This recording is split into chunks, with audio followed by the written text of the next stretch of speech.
کوئی وقت بھی اولیاء کے وجود سے خالی نہیں ہوگا۔ ایک لفظ بعض لوگ بولتے ہیں جو اچھا نہیں ہے، کہتے ہیں جی اس دور میں کوئی نہیں اللہ کا ولی۔ یہ کیسے ہو سکتا ہے؟ یہ کیسے ممکن ہے؟ ہماری پہچانوں میں کمی ہے، توجہ میں کمی ہے، ورنہ ولیوں کا وجود اسلام کی صداقت کی دلیل ہے۔ یہ دلیل ہے، نبی پاک صلی اللہ علیہ وسلم کا یہ معجزہ ہے کہ قیامت تک حضور کی امت میں اللہ کے ولی ہوتے رہیں گے، اور پورا مضمون ہے یہ قرآن پاک کا، الا ان اولیاء اللہ لا خوف علیہم ولا هم یحزنون۔ پورا مضمون ہے، یا ایھا الذین آمنوا اتقوا اللہ وکونوا مع الصادقین واتبعوا سبیل من اناب الی۔ پورا مضمون، جگہ جگہ اللہ کے ولیوں کی علامتیں، واتبعوا سبیل من اناب الی، اس کے پیچھے چل جو میرے پیچھے چل رہا ہے۔ اللہ فرما رہا ہے جو میری طرف رجوع کر رہا ہے تو اس کے پیچھے چل۔ یا ایھا الذین آمنوا اتقوا اللہ، اے ایمان والو اللہ سے ڈر جاؤ، وکونوا مع الصادقین، اور سچوں کی سنگت اختیار کرو۔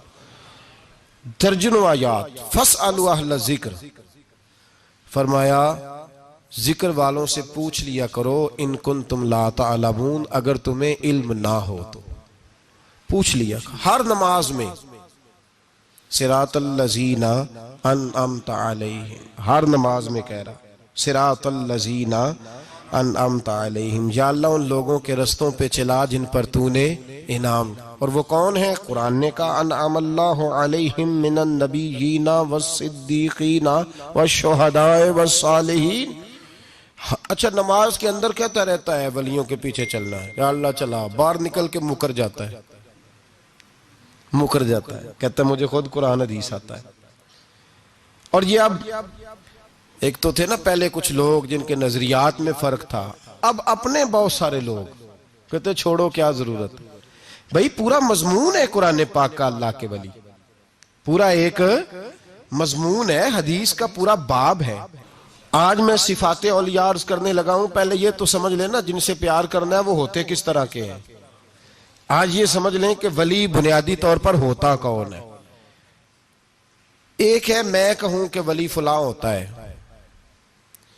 ایک ہے کہ کوئی بزرگ کہیں، اور اس سے تھوڑا آگے بڑھیں تو اگر صحابی بتائیں پھر تو کیا ہی بات ہے، اور اگر بالکل ہی ہم اتھارٹی پہ جانا چاہیں بنیاد پہ تو بہتر نہیں ہمیں خدا بتا دے اور محمد مصطفیٰ بتا دے صلی اللہ علیہ۔ یہ سب سے مضبوط بات نہیں؟ کیا خیال ہے؟ 100 گلاں تے سرے تے گنڈ۔ بھئی پوچھو ہی نہ کسی سے، ڈائریکٹ قرآن پاک سے پوچھ لو ولی کون ہوتے ہیں۔ صحیح ہے؟ اج گل مکدی نہ مکائیے، ضرورت ہی نہ رہے۔ ایک کہنا میں باوا صاحب سے سنا ہے، دوسرا کہتا میں نے خواجہ صاحب سے سنا ہے، تیسرا کہتا میں نے فلاں صاحب سے سنا ہے۔ بھئی ضرور، کوئی عرض نہیں۔ یہ سارے لوگوں کی بات سار آنکھوں پہ، پر جو بات اللہ بیان فرمائے، جو بات اللہ کے قرآن بیان فرمائے وہ سب سے مضبوط ہے کہ نہیں؟ تو قرآن نے ولیوں کی علامت بیان کی، سورہ توبہ ہے، آیت نمبر 112 ہے، 11واں سپارہ ہے، گھر جا کے پڑھیں۔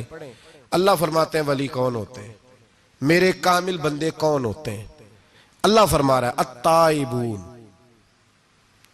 اللہ کے ولیوں کی پہلی علامت یہ ہے کہ وہ توبہ کرنے والے ہوتے ہیں۔ توبہ کا لغوی معنی ہے رجوع کرنا، یعنی وہ اللہ کی طرف توجہ کرنے والے ہوتے ہیں۔ التائبون العابدون، وہ توبہ کرنے والے ہوتے ہیں اور عبادت کرنے والے ہوتے ہیں۔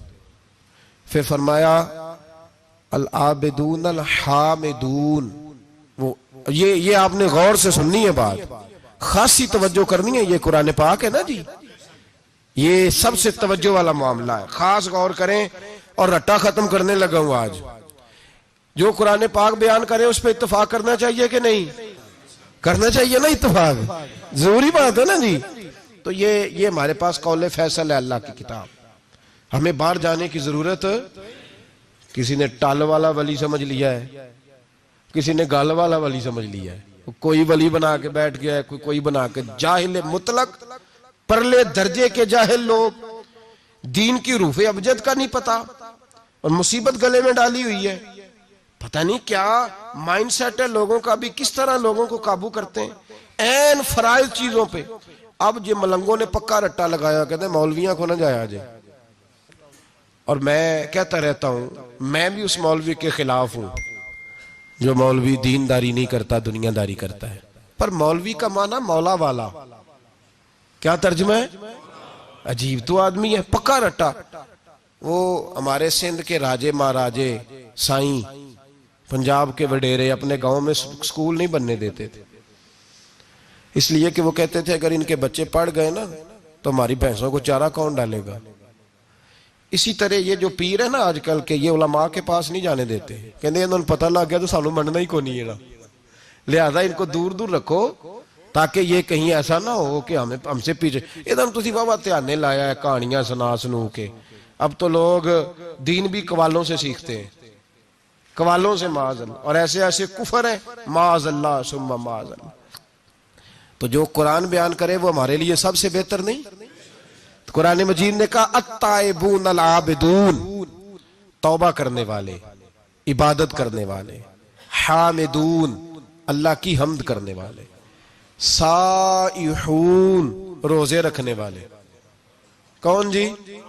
ولیوں کی علامتیں، روزے رکھنے والے. راکعون ساجدون، رکوع کرنے والے اور سجدے کرنے والے، رکوع کرنے والے اور سجدے کرنے والے. بس توبہ کی، رکوع کیا، سجدہ کیا، نماز پڑھی، عبادت کی، یا اللہ کافی ہے؟ فرمایا نہیں.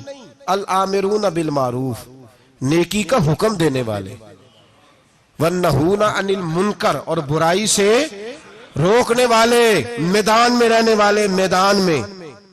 والحافظون لحدود اللہ، نیکی کا حکم دینے والے، برائی سے منع کرنے والے، اور اللہ کی حدوں کی حفاظت کرنے والے.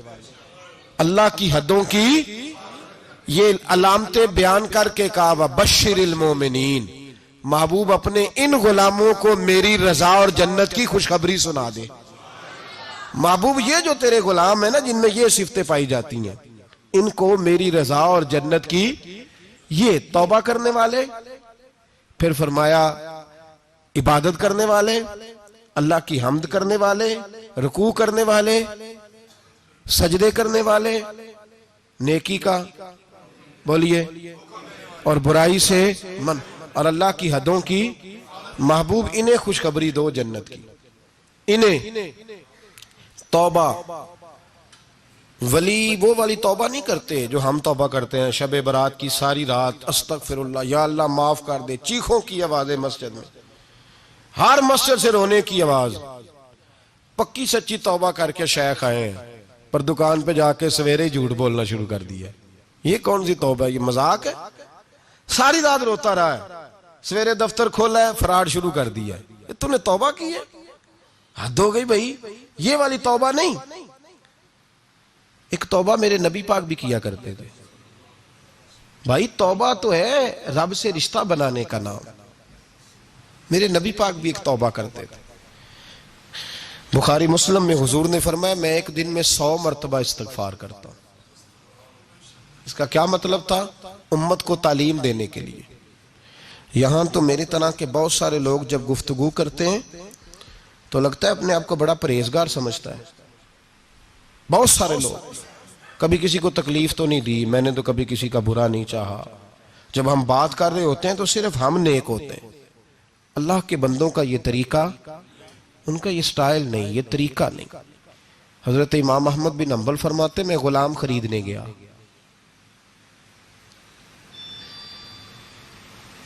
اس نے میرے ساتھ شرط رکھی کہ حضور آپ مجھے خرید کے لے جانے ہیں، میری شرط یہ ہے کہ میں دن کو آپ کی ڈیوٹی کروں گا، رات کو نہیں کروں گا. فرماتے میں لے آیا، گھر لا کے میں نے پوچھا تیرا نام کیا ہے؟ کہنے لگا حضور غلاموں کا نام نہیں ہوتا. کھائے گا کیا؟ حضور غلاموں کی چاہت نہیں ہوتی. جس نام سے پکارو گے آ جاؤں گا، جو دو گے کھا لوں گا. کہا کس کمرے میں رہو گے؟ کہا حضور غلاموں کے نخرے نہیں ہوتے. کہتے میں نے کہا پھر بھی یہ کمرے ہیں پسند کر لو. ایک ٹوٹا پھوٹا سا کمرہ اس نے پسند کر لیا. امام احمد بن حنبل فرماتے میں اسے کام بتاتا پر اتنی محنت سے کرتا کہ کمال کر دیتا. میرے اشارے سمجھتا. ایک دن میں تہجد کے وقت اٹھا, اس کے کمرے میں گیا تو وہ توبہ توبہ پکار رہا تھا. سنو ولیوں کی توبہ. فرماتے اس کے کمرے سے چیخنے کی, یا اللہ معاف کر دے, یا اللہ معاف کر دے, اللہ معافی دے دے. تڑپ رہا ہے, رو رہا ہے. اور امام احمد بن حنبل فرماتے ہیں حال یہ ہے کہ اس کے کمرے سے لے کر آسمان تک نور ہی نور پھیلا ہوا ہے, نور ہی نور. اور وہ روتا ہے, یا اللہ معاف کر دے, یا اللہ معاف کر دے. فرماتے ہیں میں سوچنے لگا معافی کس چیز کی مانگ رہا ہے. فرماتے ہیں وہ خود ہی بولا, اور معافی دیکھو بھائی, توبہ دیکھو اللہ والوں کی. کہنے لگا اے اللہ میں تیرا بندہ ہوں, تو نے زندگی دی, نعمت دی, آنکھیں دیں, کان دیے, سانسیں چلائیں, بغیر مانگے سارا کچھ دیا. چاہیے تو یہ تھا کہ میں دن رات تیری بارگاہ میں جھکا رہتا, پر مجھے معاف کر دے. میرے اوپر امام احمد بن حنبل کے بھی حقوق ہیں, میرے مالک کا بھی حق ہے, اس لیے میں دن سارا عبادت نہیں کر سکتا, بس 5 نمازیں پڑھ سکتا ہوں. رات میں جاگتا رہتا ہوں تیرے حضور. اللہ وہ جو سارا دن میں عبادت نہیں نہ کر پاتا مجھے معاف کر دے. خدایا میری غلطی معاف کر دے, اللہ مجھے بخش دے. اور راتی ساری کر کر زاری, نیند اکھاں تھی توندے, فجر اوہی گناہگار کا آون. سب تو نہیں, یا اللہ چاہیے تھا میں 24 گھنٹے سجدے کرتا, بخش دے, یہ میری خطا معاف کر دے. ساون کی کالی راتوں میں جب بوندا باندی ہوتی ہے, وہ راتوں کو اٹھ اٹھ روتے, جب خلقت ساری سوتی ہے. اور درویش کہنے لگے رات پوے تے بے دردانو, نیند پیاری آوے, درد مندانو یاد سجن دی, ستے امیان جگاوے. یا اللہ معاف کر دے, میں سارا دن سجدے نہیں کر پاتا, سارا دن لمبی نہ, معافی دے دے. یہ توبہ ہے اللہ والوں کی. امام احمد بن حنبل فرماتے ہیں فجر کے وقت وہ میرے ساتھ مسجد گیا, میں نے اس کا چہرہ دیکھا, میں اس کو کونے میں لے گیا. میں نے کہا جا تو اللہ کی رضا کے لیے آزاد ہے, جا میں اپنے حق معاف کرتا ہوں, مکان تیرے پاس رہے گا, کھانا تجھے ملے گا, تو آزاد ہے. اس نے کہا حضور ہوا کیا, ہوا کیا؟ ہماری تو خواہش ہے نا کہ بندہ اس وقت ملنے آئے جب میں تسبیح پڑھ رہا ہوں, کوئی اس وقت گھر پہنچے جب میں سجدے میں ہوں, لوگوں کو پتا چلے بڑا نیک ہے, بڑا نمازی ہے. اس وقت کسی کی نظر پڑے جب میں بالکل قرآن پاک پہ بیٹھا ہوں. فرماتے ہیں جب میں نے کہا نا تو آزاد ہے, تو کہنے لگا حضور کیا ہوا. جب میں نے کہا نا تو آزاد ہے, تو کہنے لگا حضور کیا ہوا. فرمانے لگے رات میں نے تیری توبہ دیکھ لی ہے, توبہ دیکھ لی. امام صاحب فرماتے ہیں وہ پھر تڑپ کے رویا, سجدے میں سر رکھا, تو نے یہ کیا عجب کیا, مجھ کو بھی فاش کر دیا. میں ہی تو ایک راز تھا سینہ کائنات میں, میں سراپا مخزن راز تھا, میں رہا تھا مدت و راز میں. یہ تیرا شوق کے دید کشاں کشاں مجھے بھی کھینچ لایا مجاز میں. اے اللہ پردہ ہی کھول دیا ہے تو نے, یہ عبادتیں, یہ توبہ, یہ ریاضتیں, یہ تیرا میرا راز تھا. اللہ تو نے پردہ ہی کھول دیے, مہربانی کر مجھے پردہ پوشی عطا فرما. اللہ معاف کر دے, مجھے پردہ پوشی عطا کر. حضرت امام احمد بن حنبل فرماتے ہیں سجدے میں ہی اس نے بلند آواز سے اللہ اکبر کہا, پھر وہ گرا, اس کی روح پرواز کر گئی, پرواز کر گئی, چلا گیا, رخصت ہو گیا. یہ عاشق کا جنازہ ہے ذرا دھوم سے نکلے, محبوب کی گلیوں سے ذرا گھوم کے نکلے. او بھائی اس بات پہ بھی توبہ ہے کہ یا اللہ میں سارا دن نفل نہیں پیے, یہ اللہ کے ولیوں کی توبہ ہے. سارا کچھ کر کر آ کے نا, سارا کچھ کر کر آ کے پھر بھی معافی, ڈیوٹیاں کر کے ساری پھر بھی معافی, یا اللہ معاف کر دے. سارا دن عبادت کر کے پھر بھی کہتے اللہ بخش دے. وہ نیکوکار ہونے کے باوجود توبہ کرتے ہیں, یہاں گناہگار ڈٹے ہوئے, ڈٹ گئے. توبہ بندے کو اللہ کے قریب کر دیتی ہے. ہم لوگ کہتے ہیں گناہ ہوں گے تو توبہ کریں گے نا, اور ہمارے زمانے میں تو گناہگار ہیں ہی نہیں, سارے نیکوکار ہیں. اللہ ماشاءاللہ, گناہگار ہوں گے تو توبہ کریں گے. کئی دفعہ نا ہمارا بھائی ناراض ہو جاتا ہے, دوست ناراض ہو جاتا ہے, تو وہ جب ناراض ہوتا ہے نا بہت زیادہ بولتا نہیں, تو ہم پھر قریب جاتے ہیں, اس کو پوچھتے ہیں کیا بات ہے, کیوں ناراض ہے, ادھر دیکھیں میری طرف, کیوں ناراض ہے, کیا ہوا؟ وہ کہتا ہے نہیں نہیں بس چھوڑو, ہمیں نہیں پتا ہوتا, تفصیل پوچھنی پڑتی ہے, بات کرنی پڑتی ہے. پھر وہ بتاتا ہے کہ وہ جو تو نے ایک جملہ کہا تھا نا, وہ تجھے نہیں کہنا چاہیے تھا. پھر ہمیں خیال آتا ہاں مجھ سے غلطی ہو گئی. پھر ہم کیا کرتے ہیں؟ معافی مانگتے ہیں, راضی کرتے ہیں. ہوتا ہے ایسے کہ نہیں ہوتا ہے نا جناب؟ تو بندے سے تو بعض اوقات ایسا معاملہ ہو جاتا ہے تجھے پتا نہیں, تو کیا اللہ کی ایسی نافرمانی نہیں ہو جاتی جس کا تجھے پتا ہی نہ ہو؟ اللہ کے بندے روز رات کو معافی مانگ کے سوتے تھے, روز.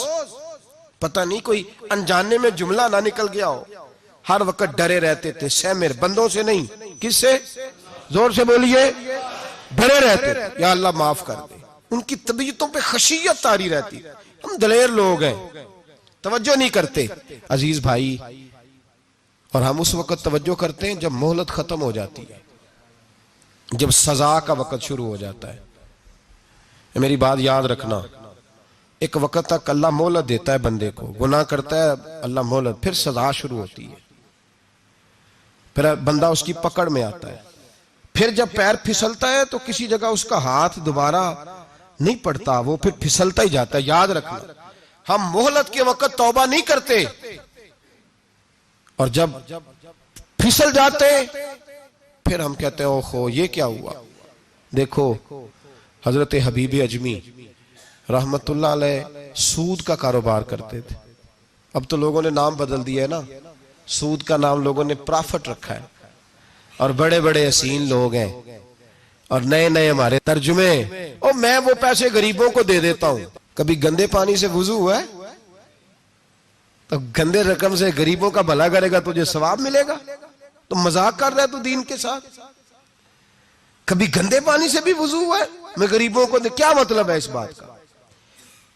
نبی پاک سے زیادہ تجھے غریبوں سے پیار ہے معاذ اللہ. حضور نے نہیں کہا سود لے لو اور غریبوں کو دے دینا, حضور رحمت للعالمین ہے نا, تو چاہیے تھا کچھ ایک ہمیں دے کے جاتے. حبیب اجمی کہتے ہیں میں سود کا کاروبار کرتا تھا. حضرت حسن بصری کبھی کبھی مجھے ملتے تھے اور مجھے فرمایا کرتے تھے مہلت سے فائدہ اٹھاؤ, کہیں ایسا نہ ہو تیری سزا شروع ہو جائے. مہلت سے فائدہ اٹھا, اللہ نے مہلت دی ہوئی ہے.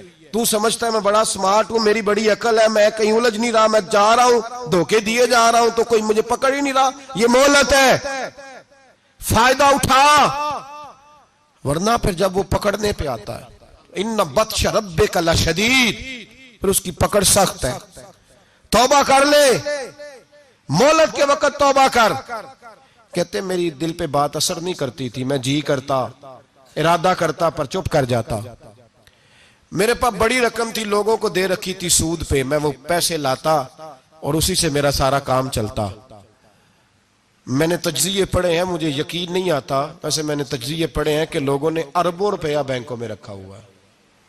مجھے نہیں پتا, لیکن میں نے جو اخباروں میں پڑھا اربوں روپیہ ہے, اور لوگ سود کا کاروبار کرتے ہیں اور کمائی کھاتے ہیں سود کی. معاذ اللہ, استغفر اللہ.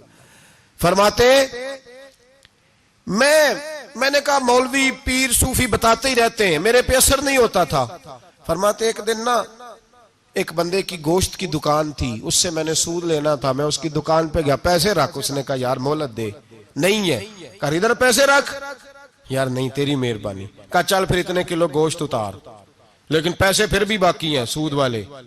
کہتے ہیں وہ گوشت میں اتار کے لایا, میری بیوی بھی مجھے روز سمجھاتی تھی کہ باز آ جا. کہتے ہیں میں گوشت گھر لایا. حضرت بی بی اجمی کہتے ہیں میری بیوی نے پکانے کے لیے ہنڈیا چولہے پہ چڑھائی, اور ابھی اس نے مسالہ ڈال کے اس کے اندر چمچہ گھمایا ہی تھا کہ وہ سارا خون بن گیا. میری بیوی چلائی, کہنے لگی جلدی آ, تو بھی برتن لا, بچے بھی بلا, میں بھی بیٹھتی ہوں. یہ خون بن گیا جو تو غریبوں کا نچوڑ کے لایا تھا, آج خون پیئیں گے سارے, آ جا. کہتے ہیں اب میرے ذہن میں بات گونجی حضرت حسن بصری کی کہ وقت پہ توبہ کر لے, کہیں تیری سزا نہ شروع ہو جائے. مہلت کے وقت توبہ کر, کہیں سزا نہ شروع ہو جائے, آج بچ جا. فرماتے آواز گونجی, میں سمجھ گیا کہیں سزا تو نہیں شروع ہو گئی. میں تڑپا, بچے گود میں بٹھا کے میں کھل کے رویا. میں نے اپنی بیوی سے کہا آج کے بعد نہیں کرتا. کہنے لگی جا پھر. توبہ پہ قائم وہی رہتا ہے جو کسی ولی کے لڑ لگ جاتا ہے.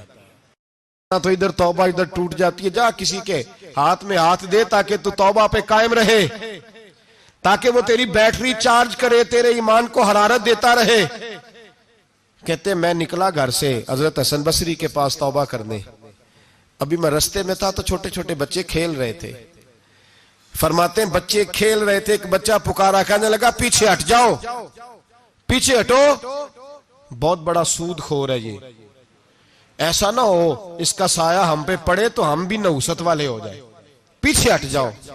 کہتے ہیں ایک اور چوٹ لگی. میں نے کہا یا اللہ تیری ننھی مخلوق بھی مجھ سے نفرت کرتی ہے, یہ بھی. فرماتے ہیں حضرت حسن بصری کے پاس گیا تو قدموں پہ سر رکھ کے میں بڑا رویا. میں نے کہا میرے لیے دعا کر, عرش کا مالک مجھ سے راضی ہو جائے. سنا ہے جب آپ دعا کرتے ہیں تو بڑی جلدی سنتا ہے. پتہ سارا ہے سردار نو کیتیاں دا, پردہ چپایا ہی پلا اسی, دعا کر وہ مجھ سے راضی ہو جائے. اب تو میرے بچوں کی ہنڈیا میں خون آنے لگا ہے, مہربانی کر. کہتے ہیں حضرت حسن بصری نے کہا تجھے مبارک ہو, میں دیکھ رہا ہوں تیری توبہ سچی ہے تو اللہ بھی تجھ سے راضی ہو جائے گا.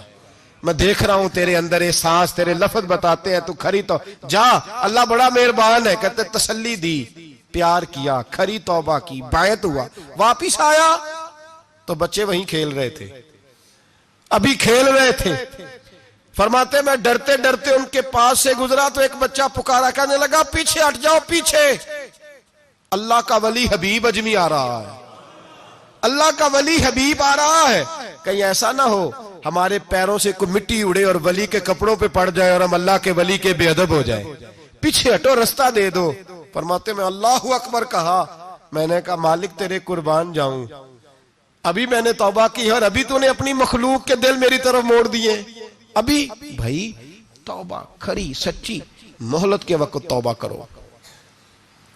پھر جب وہ والا وقت آتا ہے نا جب سزا شروع ہو جاتی ہے پھر مشکل ہو جاتا ہے. میرے رسول پاک علیہ السلام نے فرمایا سکھوں میں دعائیں مانگا کرو, رب دکھوں میں جلدی قبول کرے گا.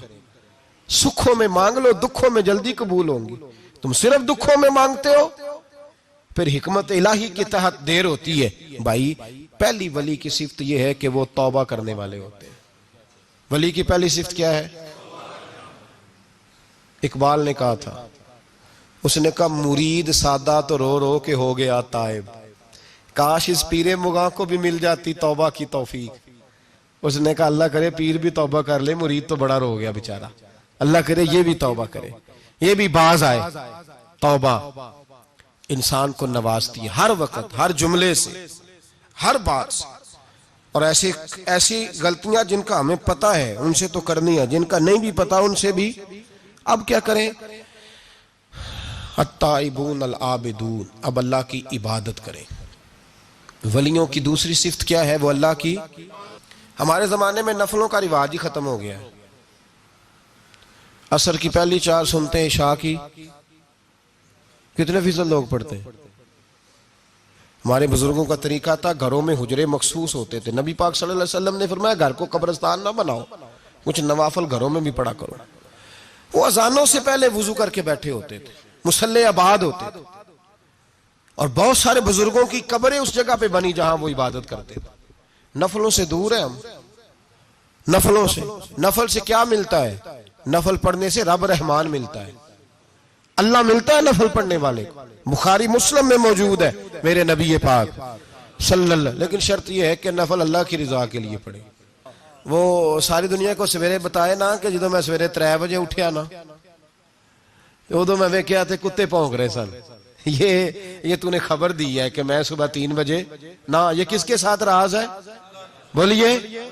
بڑی زبردستی بعض بندے بلکہ بندہ ڈھونڈ رہے ہوتے ہیں, کوئی بندہ ملے تو اسے بتائیں. آج جی میں سویرے سویرے اٹھیا, سویرے تے ایک منڈا ٹیلی فون تے لگا سی. میں کہا تسی نفل پڑھن اٹھے سو کہ منڈا ویکھن اٹھے سو؟ تو جڑے کام اٹھے سو کرو, انہوں لگا رہن دیو, اپنا کام کریں. وہ اصل مسئلہ پتہ کیا ہوتا ہے کہ وہ غبار چڑھا ہوا ہے طبیعت میں کہ کسی طریقے میں بتا دوں کہ میں سویرے 3 بجے, تو اس کا نقصان پتہ کیا ہوتا ہے؟ اس میں شراکت داری ہو گئی, اور اللہ کو شراکت داری پسند نہ. تو وہ اپنے رب کے ساتھ راز نیاز کر, وہ عبادت کا ثواب بڑھ جائے. نبی رحمت صلی اللہ علیہ وسلم نے فرمایا جب بندہ کثرت سے نفل پڑھتا ہے تو اللہ کے قریب ہو جاتا ہے. کتنا قریب ہوتا ہے کہ اللہ فرماتا ہے میں اس کے ہاتھ بن جاتا ہوں, پھر میں اس کے پیر بن جاتا ہوں, پھر میں اس کی آنکھیں بن جاتا ہوں, پھر میں اس کے کان بن جاتا ہوں, پھر میں پھر اس شخص کا وجود بن جاتا ہوں. کیا مطلب؟ یہ بخاری مسلم ہے. آنکھیں بندے کی ہوتی ہے, طاقت اللہ کی ہوتی ہے. ہاتھ بندے کے ہوتے ہیں, طاقت اللہ کی ہوتی ہے. پیر بندے کے ہوتے ہیں, طاقت اللہ کی. تو پھر اگر کوئی ولی دور سے سن لے تو طاقت کس نے دی ہے؟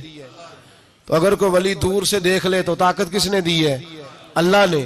اگر کوئی ولی ہاتھ بڑھا کے کسی کی پریشانی دور کر دے تو طاقت کس نے دی؟ یہ پیچھے طاقت کس کی ہے؟ اللہ کی. تو یہ بخاری مسلم ہے. اللہ کی عبادت کریں, عبادت سے برکت آتی ہے. حضرت ابو ادریس خولانی رحمت اللہ علیہ حضرت معاذ بن جبل کے شاگرد تھے, تابعی تھے, تابعی بزرگ تھے. فرماتے ہیں کہ میں جب سے حضرت معاذ بن جبل کی صحبت میں بیٹھا نا تو برے کاروباروں سے میری طبیعت تو چاٹ ہو گئی. کئی کاروبار میں دیکھتا تو جھوٹ بولنا پڑتا, اس میں بڑا کچھ کرنا پڑتا, تو مجھے ڈر آتا. آپ فرماتے ہیں میں نے نا بڑی کوشش کی پر میری مرضی کا کام مجھے, صوفی کاہل نہیں ہوتے, سست نہیں ہوتے, جھوٹ نہیں بولتے. فرماتے ہیں میرے اندر طاقت تھی کہ میں حلال کما کے بچوں کو کھلاؤں پر میری مرضی کا کام نہیں ملتا تھا. حد ہو گئی. اور جب انسان نیکی کی طرف آتا ہے تو کچھ نہ کچھ آزمائشیں ضرور آتی ہیں, یہ پکی بات ہے, پکی بات. جب وہ غلط ملت کر رہا ہوتا ہے تو اس کو لگتا ہے سارا کچھ صحیح ہے, جب سیدھا ہوتا ہے تو بہت ساری پریشانیاں بھی ضرور آتی ہیں. یہ مزاج ہے دین کا. آپ فرماتے ہیں میں پریشان رہنے لگا, حالات خراب ہونے لگے, آزمائش سخت ہونے لگی, کاروبار بند ہو گیا, کام ہی کوئی نہیں ملتا تھا. میری بیوی ناراض رہنے لگی, ہلکا ہلکا تو اس نے مجھے کہنا شروع کیا, پھر جلال میں آ گئی. اور ایک دن مجھے کہنے لگی اگر آج نانا کچھ لے کے آئے تو بچے لے کے میکے چلی جاؤں گی. آپ فرماتے ہیں میں بڑا پریشان ہوا, نکل گیا فجر پڑھ کے کام کی تلاش میں. میں نے ظہر تک تلاش کیا لیکن مجھے کام نہ ملا. آپ فرماتے ہیں نہر فرات کے کنارے تپتی ہوئی ریت پہ میں بیٹھا تھا تو میرے دل میں خیال آیا بندوں کی مزدوری نہیں ملتی تو آج اللہ کی نہ کر لیں, آج اللہ کی مزدوری نہ کریں. آپ فرماتے ہیں میں نے گرم ریت سے تیمم کیا, وضو کیا وہیں فرات, اور گرم ریت پہ کپڑا بچھایا تو نفل پڑھنے شروع کر دی. زور سے اثر تک نفل پڑھے, زور سے. چلے میں ایک دعا کرتا ہوں, آپ آمین کہنا. اللہ کرے کہ ہم مغرب کے بعد والے نفل ہی پڑھنے شروع کر دیں. نبی کریم سید عالم صلی اللہ تعالی علیہ وآلہ وسلم کے غلاموں کا حال دیکھیں, عبادت کا حال دیکھیں. فرماتے ہیں میں نے کہا آج اللہ کی مزدوری کرے, زور سے اثر تک نفل پڑھے گرم ریت پہ. اور جب اثر ہوئی نا تو میں نے اپنے رومال میں نا تھوڑی سی ریت باندھ لی. گھر کی دیواریں چھوٹی چھوٹی تھی. میں نے کہا بیوی نے دیکھا نا خالی ہاتھ آیا ہے تو اندر سے شور کرے گی, ہم سائے بھی سنیں گے. تو چلو جب دیکھے گی نا رومال میں کچھ ہے, حوصلہ کرے گی, جب اندر جاؤں گا تو سمجھا لوں گا. آپ مسکرا رہے ہیں نا ہلکا ہلکا, اس کا مطلب ہے ان باتوں میں کافی صداقت ہے. پرانے بزرگ کر گئے تو اس کا مطلب یہ ہے کہ ان میں بہرحال کافی حد تک صداقت ہے. یہ شور ہوتے رہتے. کہتے میں نے وہ کہا کہ چلو دور سے دیکھے گی تو گھر جا کے سمجھا لوں گا. آپ فرماتے پہلے میری بیوی دروازے پہ بیٹھی رہتی تھی, بچے بیٹھے رہتے تھے, منتظر ہوتے تھے کہ کچھ لے کے آئے, گھر میں فاقہ ہوتا. آج میں گیا تو شور ہی کوئی نہیں, کوئی شے نظر نہ آئی. وہ ریت سے بھرا ہوا میرا پلو میں نے دروازے کے ساتھ رکھا, اندر چلا گیا. بیوی کو آواز دی کہاں ہو؟ کہنے لگی منہ ہاتھ دھو لو, میں روٹی لے کے آئی. ہاتھ دھو گئی, روٹی کدھر سے آئی؟ اس گھر میں تو فاقے تھے, کھانا کدھر سے آیا؟ کہتے روٹی لائی, سلاد بھی لائی, دودھ بھی لائی, اس زمانے میں جو نعمتیں تھی پھل بھی لائی, سارا آ گیا. میں نے گھور کے دیکھا, میں نے کہا کدھر سے آیا یہ سارا کچھ؟ کہاں ہے بچے؟ کہنے لگی روٹی کھا کے باہر نکل گئے ہیں.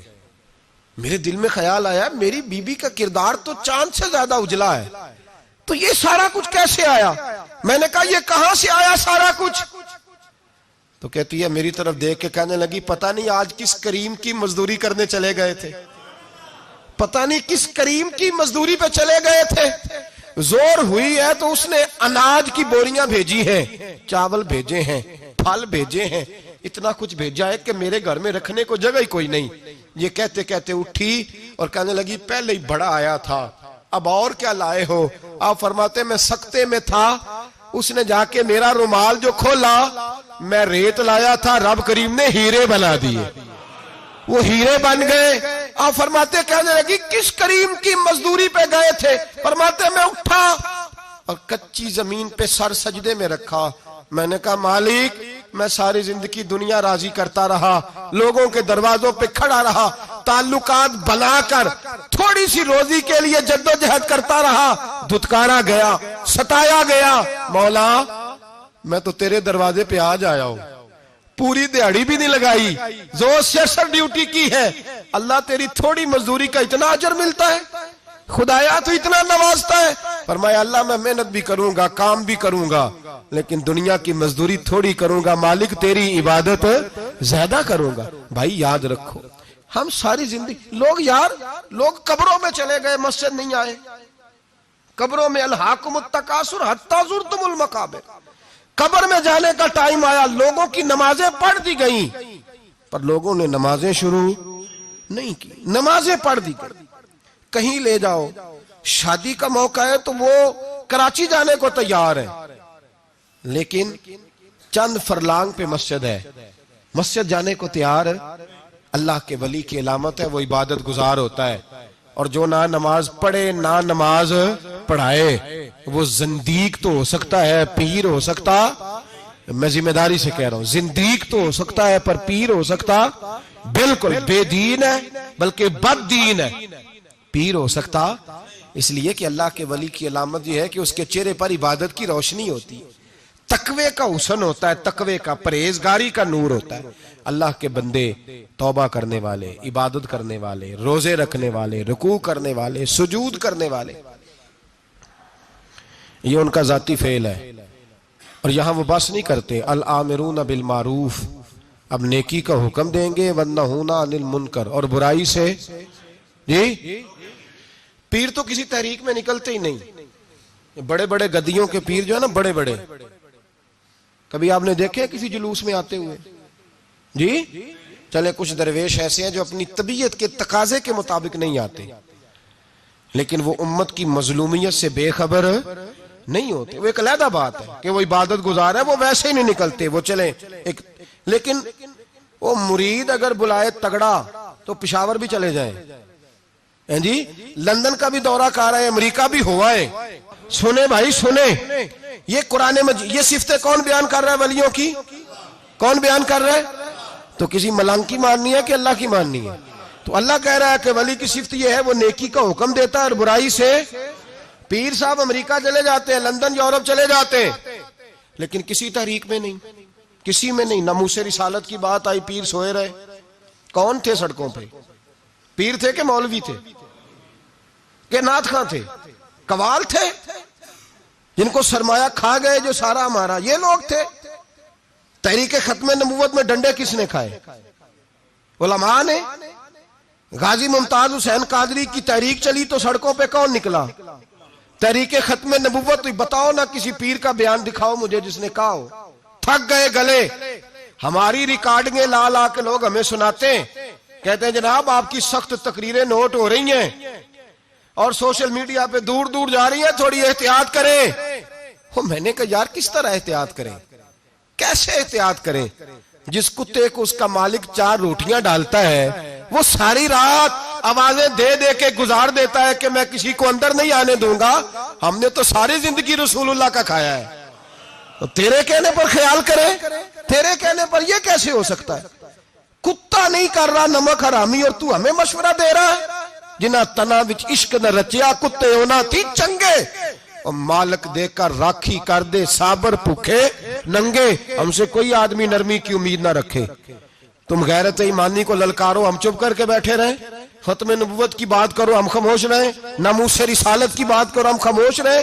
دین فروش اور ہوتے ہیں اور دین کے چوکیدار اور ہوتے ہیں، اور اگر آؤ گے نا کبھی منہ ڈال لے دین کے معاملے میں تو چوکیدار تمہارا مقابلہ کریں گے، اگر مار نہ سکے تو مار ضرور جائیں گے انشاءاللہ تعالی۔ یہ ارادہ ہے اور یہ وعدہ ہے انشاءاللہ تعالی. مار نہ سکے تو مارے. ہاں یہ یاد رکھو. کوئی آدمی ہم سے کمزوری کی امید نہ کرے. جسے زندگی ہو پیاری وہ یہیں سے لوٹ جائے. میرے قافلے میں شامل کوئی کم ظرف نہیں ہے. حضرت بایزید بستامی رحمت اللہ. ایک بچہ تپلا سرنگی بجا رہا تھا. حضرت گزرے, اس کے ہاتھ میں بانسریہ بھی تھی. فرمانے لگے بند کر, بند کر, میں نہیں بجانے دوں گا. میری موجودگی میں تو بجا ہی نہیں سکتا. میں نائب ہوں اپنے نبی پاک کا, اور حضور صلی اللہ علیہ وسلم کے سامنے کوئی برائی کر نہیں سکتا تھا. نبی کا منصب ہوتا ہے, وہ منع کرتے ہیں. اگر نبی منع نہ کرے تو وہ چیز جائز ہو جاتی ہے, حدیث تقریری بن جاتی ہے, اصول میں آ جاتی ہے. فرمایا حضرت بند کر. اس نوجوان نے وہ باجا اٹھایا اور حضرت بایزید کے سر پہ دے مارا. آپ کا سر بھی پھٹ گیا, باجا بھی ٹوٹ گیا. حضرت بایزید علیہ رحمہ گھر گئے. گھر جا کے 2 گھنٹے کے بعد حلوہ پکایا, خادم کو بلایا. فرمایا اس کے گھر جا, یہ تھوڑے سے پیسے دے آ, اس کا باجا ٹوٹ گیا, اس کا نقصان ہو گیا. اسے نقصان کے پیسے دے اور حلوہ دے آ, اس کا دل راضی ہو جائے. اور ساتھ اسے یہ کہہ دینا کہ حضرت بایزید بستامی کہہ رہے تھے حلوہ بھی کھا لے, پیسے بھی رکھ لے, پر دوبارہ باجا خرید کے بجانا نا. اگر دوبارہ بجایا تو میں پھر منع کروں گا. میں تجھے روکوں گا, میں ہوکا دیتا رہوں گا, میں اعلان کرتا رہوں گا, میں دین کے معاملے میں بات کروں گا, میں روکوں گا, میں باز. ایک درویش تھے حضرت امام اعظم کے شاگرد, بادشاہ تپلا سرنگی بجا رہا تھا. بادشاہ تو پہنچ گئے. بادشاہ کے اٹھا کے نا وہ تپلا سرنگی تو زور سے مارا, زمین پہ ٹوٹ گیا سارا کچھ. بادشاہ نے شیر رکھا ہوا تھا. شام کا وقت تک کہنے لگا اس مولوی کو پکڑو, پنجرے میں ڈالو تاکہ شیر کھا جائے. اٹھایا, بابا جی کو پنجرے میں ڈال دیا. ساری رات تپلا سرنگی بجتا رہا. سویرے فجر کا وقت ہوا تو اٹھے گویے جانے لگے. تو بادشاہ کہنے لگا پتہ کرو بابے کے جوتے شوتے کپڑے جو بچے باہر نکال لو. لوگ کہتے ہیں ہم گئے, جب پہنچے نا شیر کے جنگلے میں تو بابا جی فجر کی نماز پڑھ رہے تھے اور شیر ان کے پیر چاٹ رہا تھا. فرماتے پیر چاٹ رہا تھا تو باہر نکلے تو بادشاہ بھی پریشان, سارے لوگ پریشان. یہ کیا ہوا؟ کہنے لگے بابا تجھے شیر نے کاٹا نہیں, کھایا نہیں, اور تو اتنے اطمینان سے نماز پڑھ رہا, تجھے خیال نہیں آیا؟ بابا جی کہنے لگے ہاں خیال آتا رہا ہے, ساری رات پریشان رہا ہوں. ساری رات کا کس بات کا خیال؟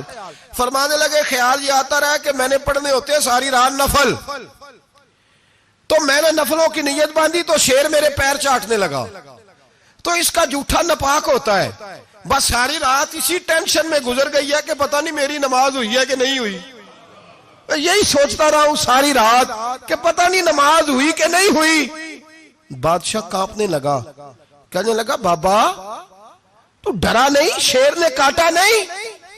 تو آپ فرمانے لگے تو جب کسی کو سفیر بھیجتا ہے تو تیرے سفیر کو کوئی قتل کرتا ہے, کوئی بادشاہ پکڑ کے مارتا ہے؟ کہا نہیں. فرمایا کیوں؟ کہنے لگا اسے پتا ہے بادشاہ کا نمائندہ ہے.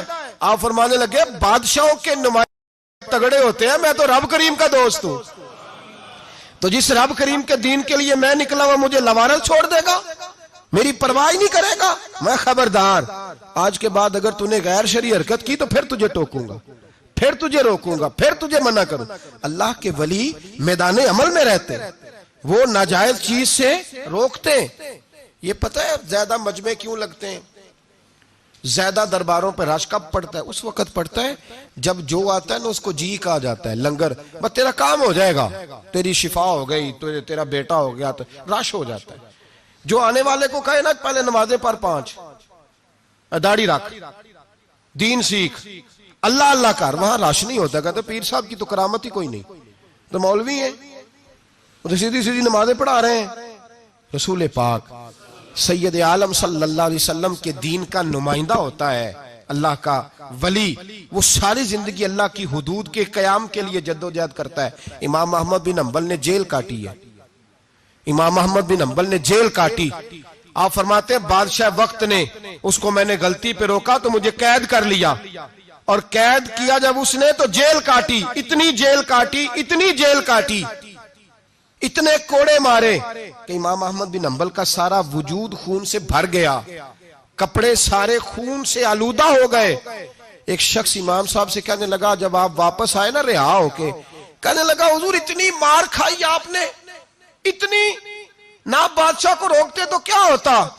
وہ شخص کہتا ہے میں نے امام صاحب کے وہ کپڑے، وہ کرتا خون سے بھرا ہوا پڑا ہوا تھا، امام صاحب کہنے لگے چل تو چھوڑ، مجھے کیا ملا نہیں ملا، یہ میرا ذرا کرتا تو اٹھا کے رکھ، کرتا تو اٹھا کے سینے سے لگا کندھے پہ رکھ۔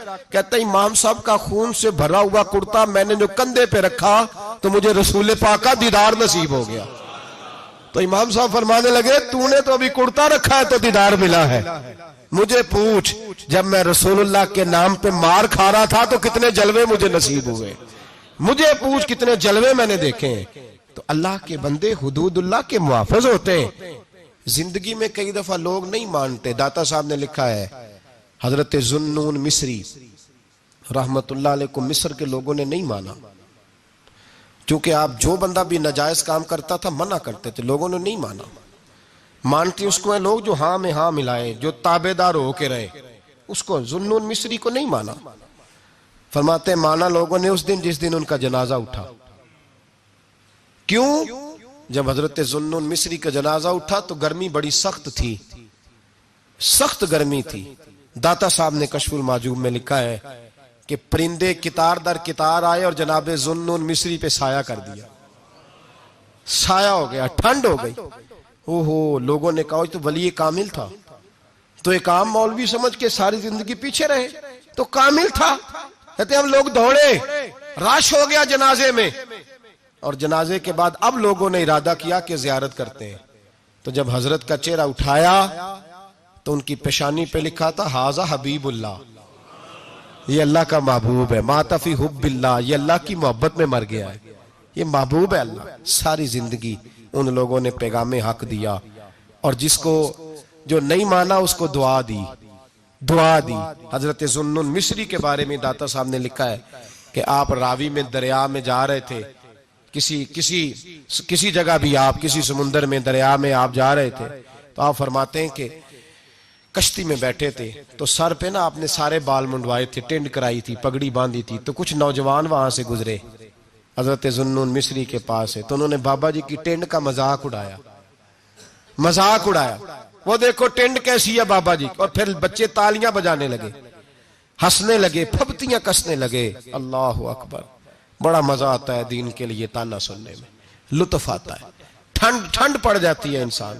انہوں نے مذاق اڑایا تو کشتی قریب سے گزر گئی، آپ کے مرید ناراض ہوئے، کہنے لگے حضور یہ بدتمیز ہے، نالائق ہے، ان کے لیے بد دعا کریں یہ غرق ہو جائے۔ فرمانے لگے یار جانے دو، کہا حضور نہیں کریں دعا، میں جانے دو، کہا حضور کریں دعا، تو دعا سنو اللہ کے بندے کی۔ کہنے لگے اے اللہ جس طرح دنیا میں یہ ہنس رہے ہیں انہیں قیامت میں بھی ہنستا ہی رکھنا، انہیں قیامت میں بھی ہنستا ہی رکھنا۔ یہ دعا کیا دی، وہ بچے کشتی موڑ کے واپس آئے۔